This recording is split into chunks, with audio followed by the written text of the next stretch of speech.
suis d'ailleurs très content, hein. J'ai mon médecin du sommeil qui me dit, qui ne pensait pas que je perdrais autant de poids et que je descendrais les apnées à 4-5.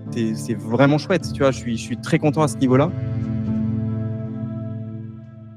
Avant, Xavier vivait avec une fatigue qui ne partait pas. Et ce n'était pas la fatigue normale d'un papa occupé. C'était cette sensation de se lever déjà rincé, de tirer sur le mental dans la journée et de subir au lieu de contrôler. Parce qu'en réalité, il était touché par un problème d'apnée du sommeil. Ces nuits où la respiration se coupe et où le corps ne récupère jamais vraiment. Et quand le sommeil se dégrade comme ça, tout le reste suit. La motivation devient instable, l'alimentation devient plus émotionnelle et on s'accroche moins facilement aux bonnes habitudes. Je suis Maxence de la team Papa in Shape et on a déjà transformé plus de 10 000 hommes à retrouver leur poids de forme sans frustration. Aujourd'hui, je raconte l'histoire de Xavier parce que son avant-après ne se résume pas à un chiffre sur la balance. Dans son cas, le vrai changement, c'est un sommeil plus réparateur et une énergie qui revient. Et ce qui est important dans son témoignage, c'est qu'il n'a pas juste eu un déclic mental. Il a aussi mis en place des actions concrètes. La première, c'est qu'il a pris son apnée du sommeil au sérieux, avec un diagnostic puis un appareillage. Il le dit très clairement quand il parle de la machine et du masque, et il explique que ça a un effet direct sur son énergie. Autrement dit, Xavier n'a pas essayé de tout régler à la motivation. Il a traité le problème de santé, puis il a construit autour. Tu sais, c'est comme pour les apnées, hein, quand je mets pas mon masque parce que je peux pas le, parce que je me sens pas forcément bien de dormir avec. Aujourd'hui, autant pendant 15 ans, je faisais pas attention. Je me disais ouais, je comprends rien et enfin, tu vois, je ne mesurais pas la différence avec ou sans le masque. Aujourd'hui, je le sais. Et ça, c'est déjà un premier vrai pas dans son histoire. Quand un problème de sommeil existe, Xavier montre qu'il faut arrêter de banaliser et de traiter la cause en parallèle de la perte de poids. Dans son cas, il n'a pas seulement cherché à maigrir, il a aussi suivi une solution concrète pour mieux respirer la nuit. Et puis, bah, au moment, en fait, réellement, j'ai pris le programme au moment où j'avais été diagnostiqué avec de l'apnée du sommeil. Et en fait, ça a été un vrai déclic parce que je me suis rendu compte qu'en effet, il fallait absolument que ça change. Et c'est là que son histoire est importante. Ce problème n'était pas un hasard. Le surpoids peut peser directement sur la respiration la nuit et contribuer à l'apnée du sommeil. Pour Xavier, perdre du poids n'était pas juste esthétique, c'était une réponse directe à un vrai problème de santé. Avant de commencer le programme, j'étais en surpoids. J'étais pas mal en surpoids avec des variations de poids plutôt. Je faisais du +20 à -20 pendant pas mal d'années.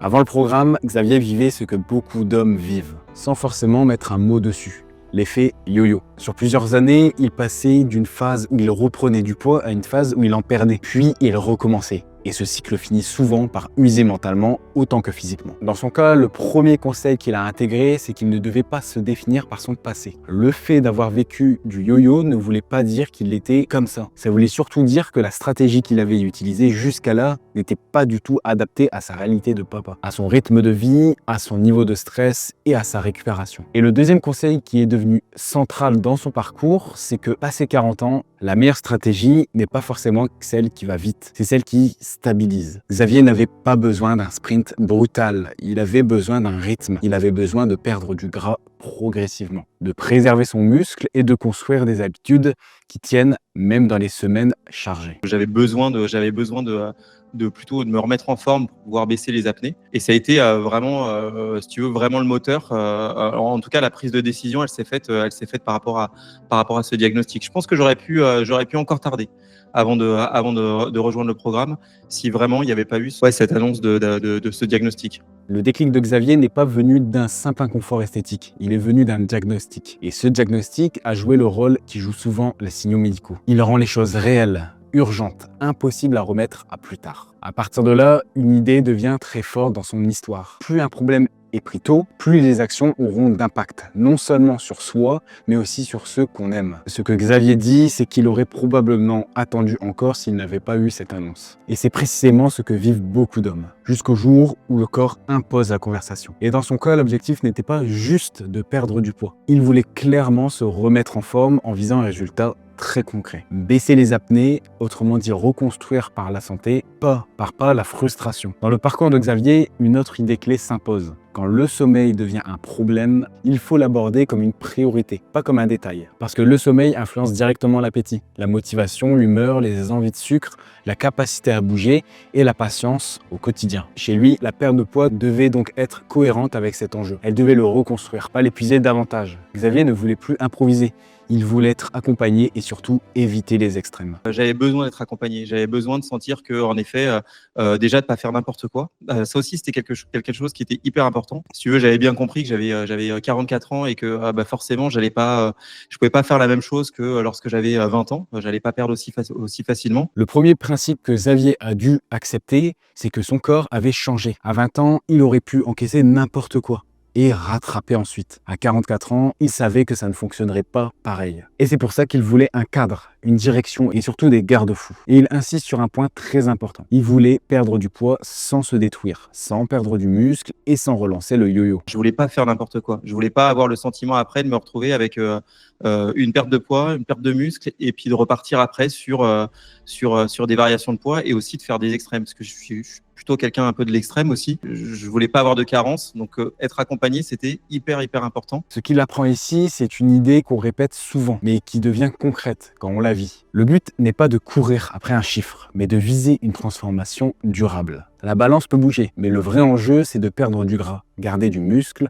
se sentir plus solide, plus stable et plus endurant. Et dans son témoignage, on trouve aussi un autre point concret qu'on peut vraiment retenir. Xavier n'avait pas vécu sa transformation comme un régime, au sens restriction. Il avait vécu ça comme une reconstruction, avec plus de mouvement, plus de structure et une logique de long terme. Je fais du sport tous les jours. J'avais besoin de plus de sport, j'avais besoin d'être plus dynamique. Dans son cas, le conseil concret n'est pas de copier exactement son volume d'entraînement, mais de comprendre ce qu'il a changé. Il a arrêté de chercher une solution uniquement dans l'assiette. Xavier a remis du mouvement dans son quotidien parce qu'il voulait reconstruire un corps plus solide. Et ça a aussi aidé son énergie. Et là, Xavier met des mots sur ce que beaucoup vivent. Au début, ça fait peur parce que ça paraît énorme. Qu'est-ce que tu dirais au Xavier d'il y a 6 mois? Quel message tu lui donnerais au moment de signer chez Papa Shake? Je lui dirais que ça va être long, ça va être difficile. Il a fallu se motiver toutes les semaines. Il y a des moments de fatigue et puis ça chamboule quand même énormément son quotidien. J'ai dû apprendre à avoir une certaine discipline, ce que j'avais pas du tout. Et je pense que je lui dirais ça. Dans l'histoire de Xavier, ce passage est important parce qu'il montre que la transformation n'a pas été magique. Il a fallu apprendre une discipline alors qu'il pensait au départ qu'ils allaient papillonner ou lâcher. Et ce qu'il découvre, c'est que la difficulté ne signifie pas que la méthode est mauvaise, mais que le quotidien est en train de changer. Le conseil qui ressort de cette phase est très concret. Xavier a dû arrêter d'attendre la motivation et construire une organisation qui l'aide même quand il ne se sent pas au top. Et ça passe par des choses simples, mais puissantes. Planifier ses séances dans les vrais créneaux possibles. Accepter de faire une séance imparfaite plutôt que rien et garder un rythme de base même quand la semaine est compliquée. Plus tard, dans son témoignage, Xavier l'explique très bien. Quand il parle de sa vie de papa et de son emploi du temps, il ne cherche plus le planning parfait. Il cherche les jours où c'est réellement faisable. Je me suis aperçu qu'il y a des jours où c'est beaucoup plus simple. Ça, c'est le vrai résultat rapide dans son histoire. Xavier a commencé à progresser plus sereinement quand il a arrêté de fonctionner à l'envie et qu'il a commencé à placer le sport dans son agenda réel, avec ses contraintes de boulot, ses enfants et son rythme de vie. Et d'ailleurs, si tu veux en savoir plus sur la méthode qu'a suivi Xavier pour perdre du poids, retrouver de l'énergie et améliorer son sommeil, on te la partage gratuitement dans le premier lien dans la description. Et dans son histoire, un autre point revient fortement. L'apnée et le sommeil ont parfois rendu les choses plus dures, même pendant la transformation. J'avais plein d'idées hyper négatives et c'est là où en effet où il a fallu être un peu plus de discipline. C'est là où ça a été le plus compliqué. Dans cette partie, le conseil est clair dans sa logique. Quand Xavier dort mal, il ne peut pas se comporter comme s'il était en pleine forme. La routine doit s'adapter. Le but, ce n'est pas de se faire la guerre, c'est de rester cohérent, de rester régulier et de ne pas transformer une mauvaise période en abandon complet. C'est précisément l'abandon complet qui relance le yo-yo. Et là encore, son témoignage donne une action très concrète sur l'alimentation émotionnelle et les compulsions, qui sont souvent liées à la fatigue. Je n'aurais jamais pu penser pouvoir m'auto-discipliner sur les compulsions alimentaires. Avant de me jeter sur quelque chose, même si je me sens pas forcément très bien, j'ai toujours cette phrase qui me demande est-ce que ça va te servir? Et c'est bête, mais ça me freine énormément. Cette phrase-là, dans son parcours, c'est probablement l'un des bénéfices les plus simples et les plus puissants. Xavier n'essaie pas de se contrôler avec une règle compliquée. Il crée des micro-pauses, il se pose une question. Et cette question lui permet de sortir du réflexe automatique. Elle ne règle pas tout d'un coup, mais elle l'aide à reprendre la main. Et quand il sent que ça va moins bien, il décrit une autre action très concrète qu'il a mis en place. Au lieu de compenser tout de suite par la nourriture, il bouge davantage. Quand je te disais que j'étais pas forcément très bien, c'est vrai que je suis allé un un peu plus marcher, j'ai fait un peu plus de sport. Et même quand je le faisais pas, aujourd'hui, j'essaye énormément de me dire, OK, Xav, est-ce que vraiment ça va te filer un gros coup de main de bouffer, de t'enfiler la baguette de pain? Réellement, est-ce que ça te sert? Dans son histoire, ça devient une logique très simple. Quand le mental baisse, Xavier essaie de recréer du mouvement plutôt que laisser de la fatigue piloter toute la journée. Ce n'est pas spectaculaire, mais c'est exactement ce type de réflexe qui empêche une période difficile de faire dérailler tout le reste. Sur le physique, les chiffres existent et ils sont forts. Donc, tu es à moins 15 kg et moins 20 cm de tour de taille. Ouais. Franchement, félicitations pour ça. Merci. C'est vraiment top. Ça fait du coup tout ça en 6 mois. Mais l'un des résultats les plus marquants dans l'histoire de Xavier, c'est le retour médical sur les apnées, parce que c'est mesurable et concret. Je suis d'ailleurs très content, hein. J'ai mon médecin du sommeil qui me dit qu'il ne pensait pas que je perdrais autant de poids et que je descendrais les apnées à 4-5. Ça ne veut pas dire qu'il n'a plus jamais de vigilance à avoir, mais ça veut dire que la transformation a eu un impact réel sur sa santé. Et c'est aussi ce qui rend son histoire crédible. Xavier ne raconte pas un miracle, il raconte une amélioration concrète avec des périodes plus faciles, des périodes plus dures et des actions qu'il a répétées. Aujourd'hui, il ne parle plus de sacrifice, mais il parle d'équilibre. Tu te rends vite compte que c'est pas du sacrifice, c'est juste un équilibre, c'est un équilibre de vie.